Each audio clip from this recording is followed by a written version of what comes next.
Hi, everybody. Welcome, Coach Playbook with Paul LaPolice. So this week, Sask, I had a good, bad, and the ugly of their offense.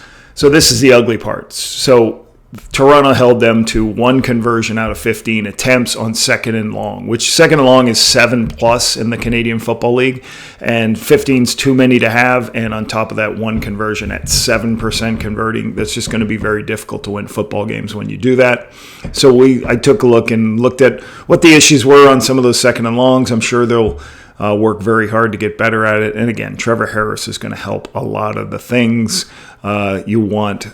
Pocket passing, a quarterback who can throw and locate the football. So I'm sure that will improve as Trevor gets back to his old self. Make sure you follow the page, help support us. And again, I said this the other day, where does this shirt, what does this logo come from?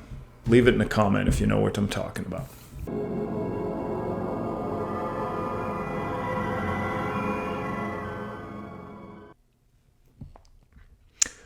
So only one conversion, 7% on second and long. Let's take a look at a bunch of the second and longs, see what the issues were. I won't game plan too much.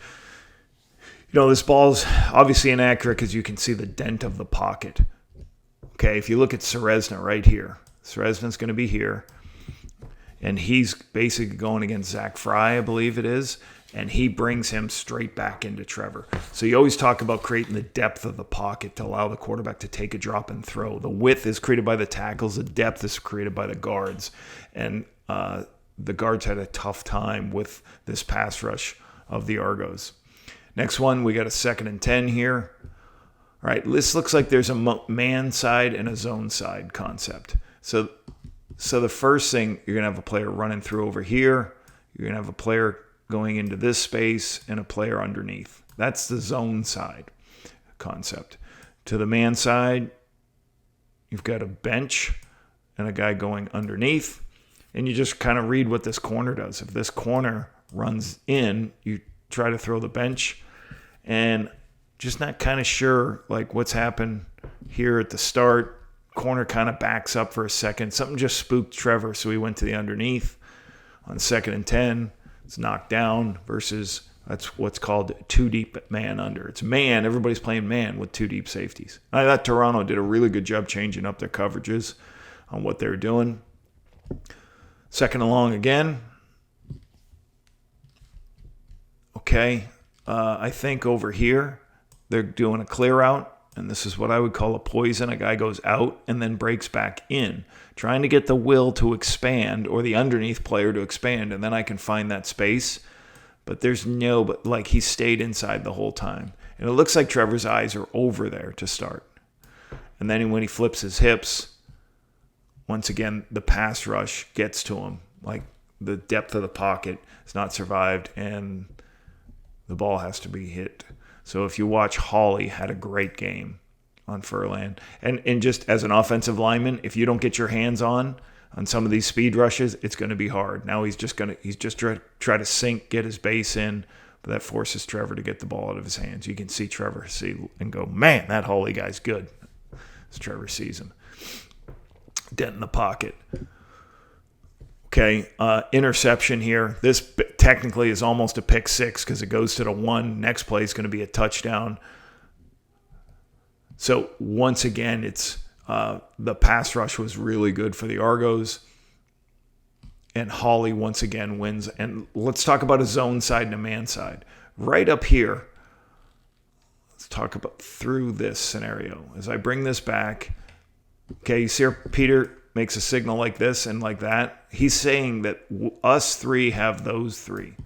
So what that tells Furlan is it tells Furlan that Peter, if that linebacker doesn't come, is going to help to his side. If you can see him looking right there. In case there's a movement inside, those 2 can take it. So what that means for Furlan is he can really set out here knowing if he gets beat inside, Peter's right there to help him. That's called the slide side or the zone side. Now, where the back is the man side, where he's got him by himself. He's got him by himself, and he usually takes the linebacker to any defensive back out there.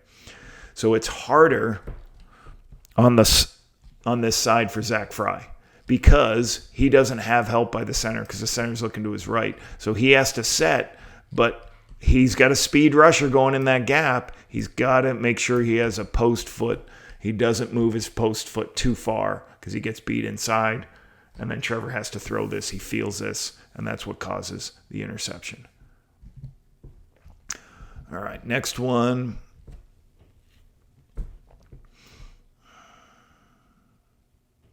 Good defensive coverage. They obviously have self-scouted. This is a route everybody in the Canadian Football League runs. Vertical. I'm going to go around the halfback and then bend into this area, and I'm going to try to keep this player underneath. This is a vertical stretch in the middle of the field. They're trying to get the ball thrown up there.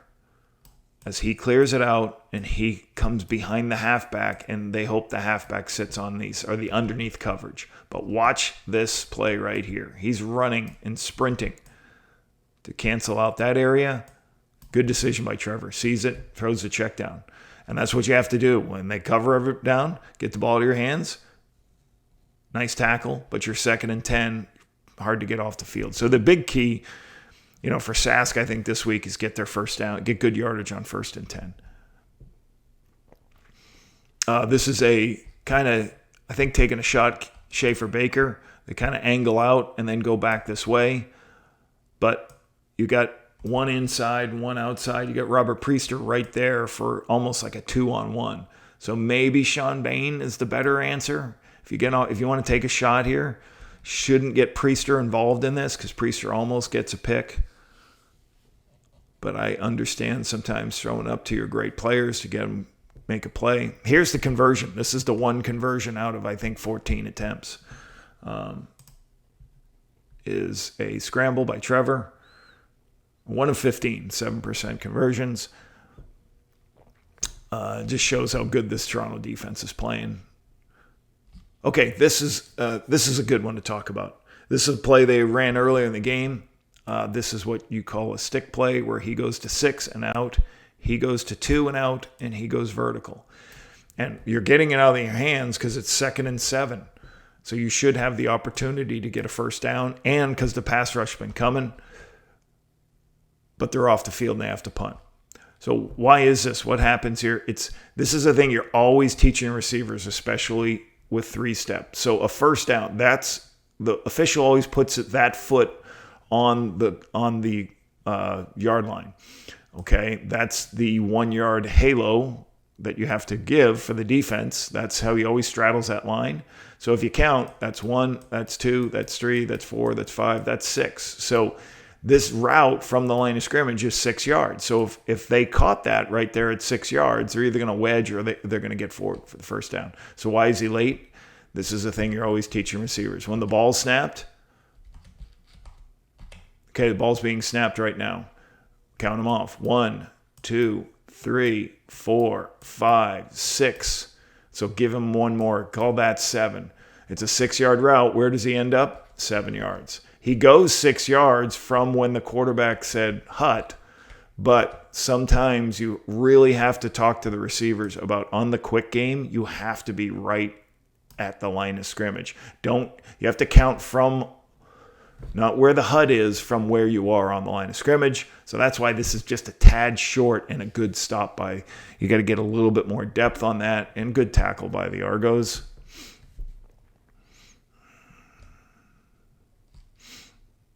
You're starting to see there's only one. I only see one linebacker here. So you see extra defensive backs in the game. You have a corner route, you have an under, and you have another under.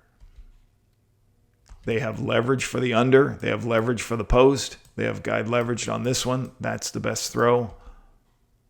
Catch and hit because they're driving it. Benji does a good job driving this.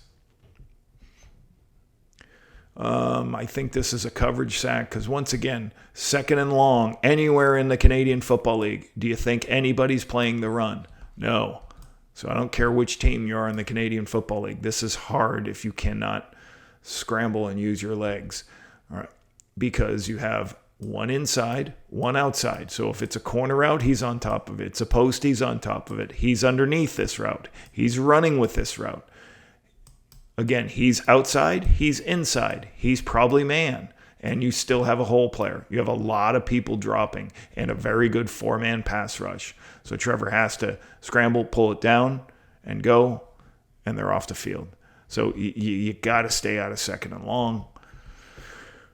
So this is a 2nd and 17. I think this is a let's get the ball.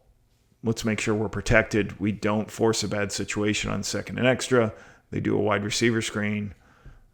Okay, they just don't finish. It's a drop. And 3 more.